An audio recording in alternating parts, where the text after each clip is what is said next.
ఒకసారి నచ్చితే మీరు ట్రై చేయండి. ఇప్పుడు గిన్నె అయితే పెట్టేసుకొని ఇందులో కొద్దిగా ఆయిల్ అయితే పోసుకుందాం. అంటే మనకి ఎంత కావాలితే అంత, మరి ఎక్కువ కాదండి. ఇంకా చేపల పులుసుకి నేను ఇవి అయితే తీసుకున్నానండి. ఇవి కొంచెం ఇలా తీసుకున్నాను, చిన్న చిన్న ముక్కల్లాగా.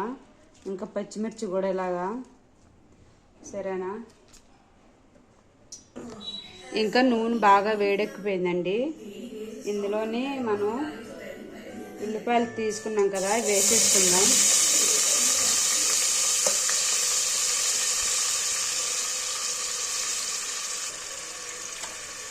ఇవి ఒకసారి బాగా వేగాలండి ఆయిల్లోని. ఏంటంటే కొంచెం నూనె బయటకు వచ్చే వరకు కొంచెం వేగనివ్వాలి.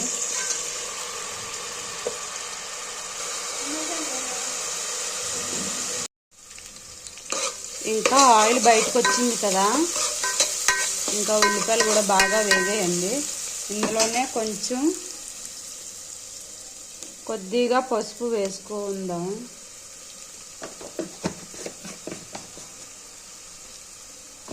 ఇంకా ఒకసారి అయితే బాగా కలిపేసుకొని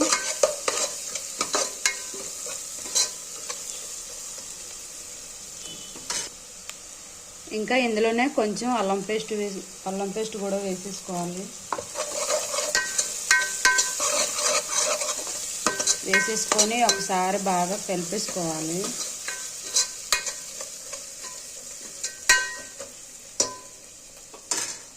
ఇంక ఇందులోనే కొంచెం కరివేపాకు కూడా వేసేసుకోవాలి. నేను చాలా సింపుల్గా అయితే పెడుతున్నానండి. మా ఇంట్లో ఎలా తయారు చేసుకుంటామో అలాగే నేను డైలీ ఇలాగే వండుతాను. ఇందులో స్పెషల్ ఏమీ లేదండి. ఇంకా ఇవి బాగా వేగాయి కదా, ఇందులో టమాటాలు కూడా వేసేసుకోవాలి. ఇంకా ఈ టమాటాలు ఒకసారి అయితే బాగా కలిపేసుకోవాలండి.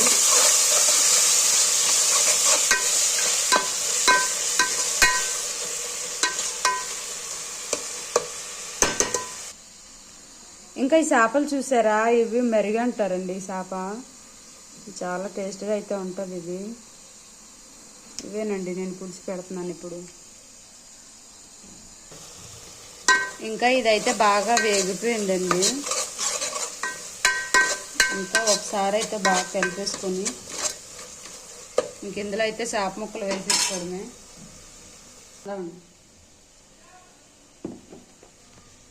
ఇంకా ఈ ముక్కల్లోని మనం కారం అయితే వేసుకోవాలి. మేము కారం కొద్దిగా ఎక్కువే తింటామండి.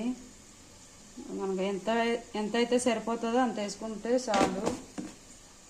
ఇంకా ఇందులోనే సాల్ట్ కూడా వేసేసుకోవాలి. సాల్ట్ కూడా అంతేనండి, కలిపేసుకోవాలి. ఇలా ఒకసారి బాగా కారం పట్టేనట్టు బాగా కలుపుకోవాలండి.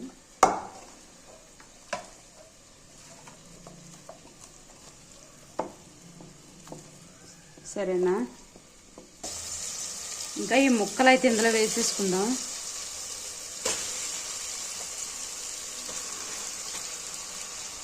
మేము చేపలు ఎక్కువే తింటామండి, అందుకే గడికి నేను చేపల కర్రీలే చేస్తున్నాను. చేపలు, చికెన్లు, మటన్ అయితే ఎక్కువ తిను, చికెను చేపలు అయితే ఎక్కువ తింటాము. ఇంక ఇందులోనే కొంచెం కారం ఉండిపోయింది కదా, ఇందులో కొన్ని వాటర్ అయితే పోసేసుకొని ఇవి బాగా కలిపేసుకొని ఇందులో అయితే పోసేసుకోవాలండి. ఇలా పోసుకుంటే ఏంటంటే కొంచెం ఆనియన్స్ ఉన్నాయి కదా, కొంచెం అంటికిపోకుండా ఉంటాయి అన్నమాట. అలాగే ముక్కలు కూడా కొద్దిగా మనకు బాగుంటాయి. ఇంకా చింతపండు కూడా నేను తీసుకున్నానండి. మనకి పులుపు ఎంత కావాలితే అంతే తీసుకోవాలి.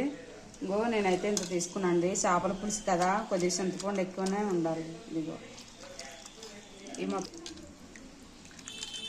నేనైతే ఇలా తీసేసుకుంటున్నానండి. ఇంక ఈయన పైన పచ్చిమిర్చి అయితే తీసుకున్నాం కదా ఇందాక, ఇవైతే వేసేసుకోవాలండి. వేటంటే ఇలా తీసుకోవడం వల్ల పొడవుగా ఉంటాయి కదా, బాగుంటాయి.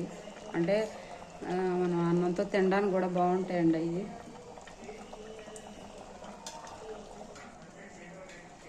నా వీడియోలు అయితే సబ్స్క్రైబ్ చేసుకోండి. నేను చాలా కష్టపడి అయితే తీస్తున్నాను వీడియోలు. ఇంకా ఇవైతే ఇలా పోసేసుకోవాలండి. నాకేంటంటే ఈసారి మా బాబు తీస్తున్నాడండి వీడియో, కొద్దిగా సింపుల్గా ఉంది నాకు వంట చేయడానికి. ఇలా అయితే పోసుకోవాలి. ఇంకా 2 నిమిషాలు అయితే పైన మూత అయితే పెట్టేసుకోవాలి. ఇంక ఇందులోనే కొంచెం ధనియాల పొడి వేసుకోవాలండి. చేపల పులుసు కదా బాగుంటుంది. ఇంకా కొంచెం జీలకర్ర పొడి కూడానా. ఇంక ఈ 2 వేస్తే సరిపోతుందండి. ఆల్రెడీ కారంలో ఎన్ని మసాలాలు ఉంటాయండి, అందుకే నేను మసాలాలు అయితే ఎక్కువ వాడను. వేస్తున్నాను కానీ మసాలాలు అయితే వేసుకోము మొత్తానికి. ఇంకేంటంటే ఇందులో కొంచెం కొత్తిమీర వేసుకుంటే అయిపోతుంది. ఇంకా పులుసు అయితే దగ్గరికి అయిపోయిందండి. ఇంకా ఇందులోని కొంచెం కొత్తిమీర ఇలా కడిగేసుకొని ఇంకైతే పైన అయితే జల్లేసుకోవడమే. ఇంకా పులుసు అయితే దగ్గరికి అయిపోయిందండి. ఒక్క నిమిషం సేపు ఉంచి ఇంకా స్టవ్ ఆఫ్ చేసుకోవడమే. ఇంకా పులుసు అయితే అయిపోయిందండి, రెడీ అయిపోయింది కర్రీ. ఒకటి ఇంగ్లీషు ఒకటే తెలుగు. సరేనా, ఇంకంతేనండి, స్టవ్ ఆపేసుకోవడమే. ఇంకా వేడివేడిగా అన్నం, ఇందులోనే వేడివేడిగా చేపల పులుసు వేసుకొని తింటే చూడండి, చేప ముక్క నూరు ఊరిపోయినట్టుంది కదా.